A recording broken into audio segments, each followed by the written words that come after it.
Another EVO video today. I am going to be showing you guys how to do a EGR delete on your EVO 8, EVO 9, all the EVOs. Basically how to block off your EGR, remove it, remove all of the crap that you don't need for emissions.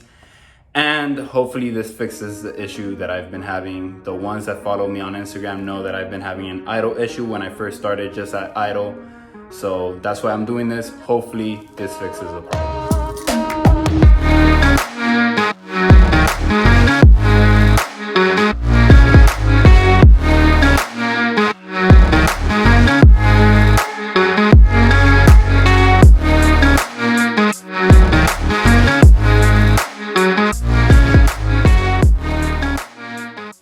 So let me tell you guys where the EGR is itself. It's underneath the throttle body down there. You're gonna see two vacuum hoses, and it's what is underneath or behind this intake manifold with all these hoses.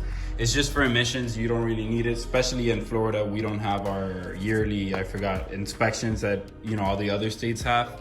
I'm also gonna be deleting my coolant lines that go to the throttle body because I don't need them either. There's no cold weather in Florida, so I could just loop one into the other, make this cleaner, and also remove all the vacuum lines that I don't need and make sure to cap them off.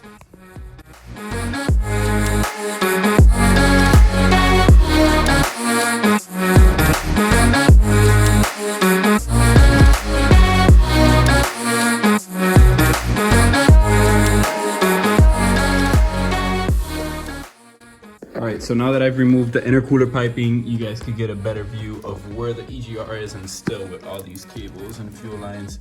The EGR, let me see if I can get to focus. The EGR is down here, and I'm gonna remove it. I'm gonna show you guys exactly what it is. I'm having trouble showing it to you guys. But this is the EGR right here. It has two bolts, I think they're 12 mil. So I'm gonna remove these two bolts. There's one there, and then there's another one down here that you can see. Once I remove the EGR, it should come off. It has two vacuum lines in the back connected to it. And then what I ended up getting was a block off plate. The boys over at MAPERFORMANCE provided this block off plate, which is awesome. Thank you for the quick shipping. MAPERFORMANCE, recommend them. They also sent me a bit screw for the intake manifold. This was leaking when I did the boost leak test, so I got this on their website as well. So let me show you guys how to remove the EGR, which is two bolts, and then I'll show it to you guys.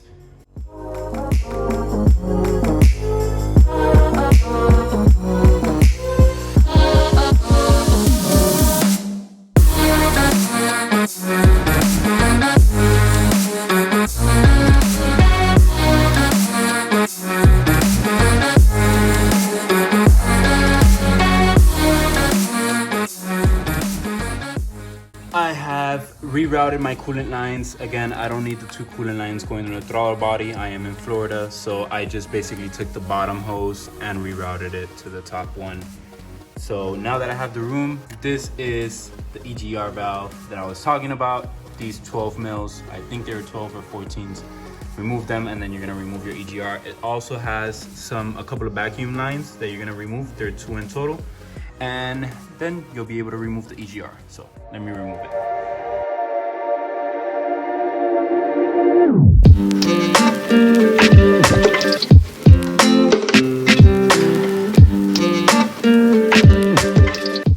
Simple, EGR is completely removed. This is where it goes. So let me show you guys what the EGR looks like.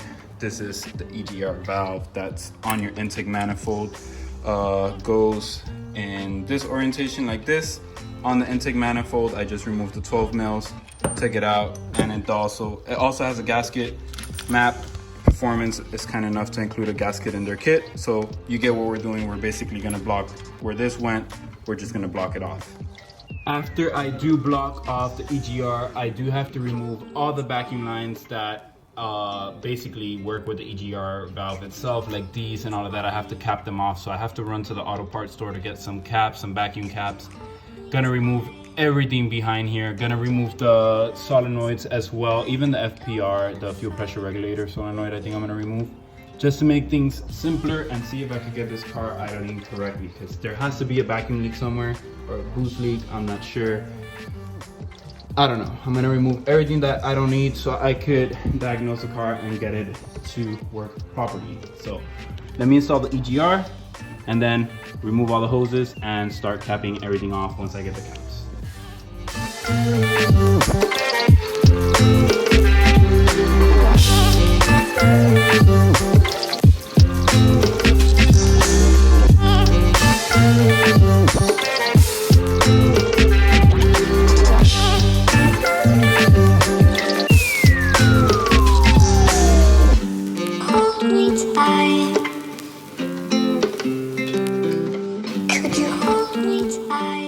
The EGR is blocked off. I'm going to be putting vacuum caps on whatever hoses I've removed.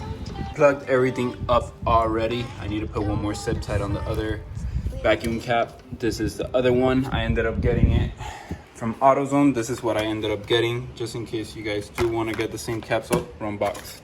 These right here, this was an assortment, so I could get like the bigger caps.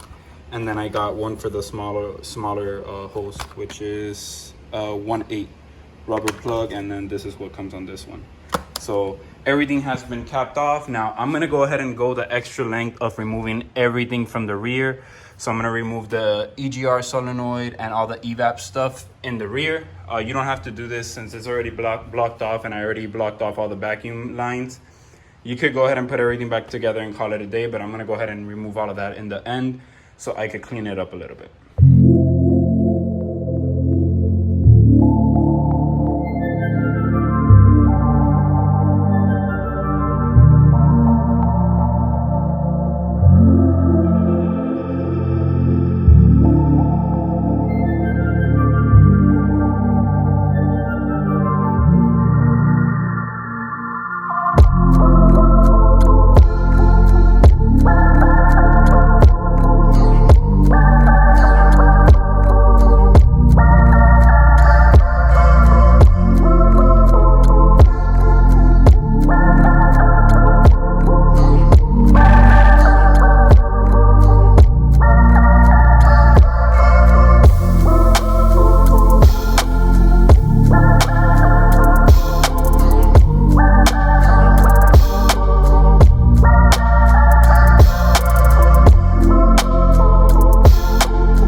Successfully removed all the hoses that belong to this EGR and evap system. As you can see, I'll put a picture on the screen showing you guys what screws you guys have to remove, but basically it was 4 or 5 screws to remove everything. This is the evap, then you have the EGR solenoid, and these were the ones going to the intake manifold, so you guys kind of get the idea.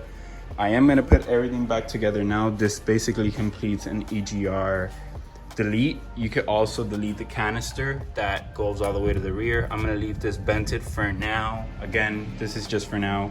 I am gonna delete the canister in the back, which I'll record at a later date. But now I'm just gonna put everything back together and test the car, because I am trying to figure out this lean issue. So I wanted to see if it was an EGR system or something, a solenoid or a valve that was just stuck open. Of removing the fuel pressure solenoid sensor and the whole bracket completely, and instead of routing it to the solenoid, I routed it directly to vacuum, just to see if this could be the issue. Just to show you guys, this is the fuel pressure solenoid regulator.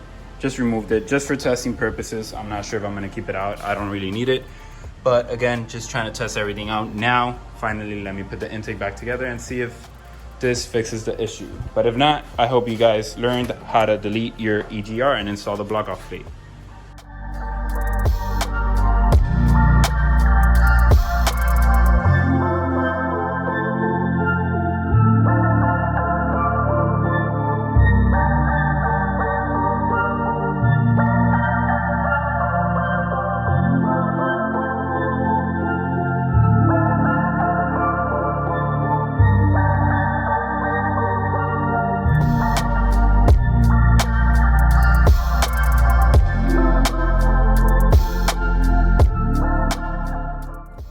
Forgot to record an outro for the EGR delete video, but I hope the video was informative. If you have any questions, never hesitate to ask. Leave them down in the comments and I'll try to answer all of them.